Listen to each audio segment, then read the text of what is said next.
সামনে ভয়ঙ্কর বিপদ দেখতে পারবেন।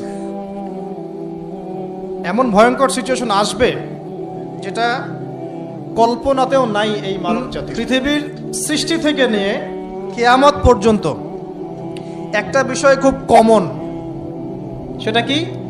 যুগে যুগে যারাই আল্লাহ রাব্বুল আলামিনের তাওহীদ এবং তার নবীর সুন্নতকে অবজ্ঞা করেছে, আল্লাহ পাক কাউকে এই পৃথিবীতে স্থান দেন নাই। এই ইতিহাসটা কোরআন এবং হাদিসের পাতায় পাতায় আছে। সময়ের শপথ করে আল্লাহ পাক আমাদেরকে বলছেন, ইতিহাস ঘেটে দেখো, পিছনের দিকে তাকিয়ে দেখো। যুগে যুগে যারাই আল্লাহ এবং তার রাসূলের অবাধ্য হয়েছে, আল্লাহ পাক কাউকে এই পৃথিবীতে স্থান দেন নাই। এক নাম্বার দেখেন, ওই যে নূহ আলাইহিস সালাম স্থান পেয়েছে। নূহ আলাইহিস সালামের যুগে যে মানুষেরা আল্লাহর বিরোধিতা করেছিল, তারা কি টিকতে পেরেছে?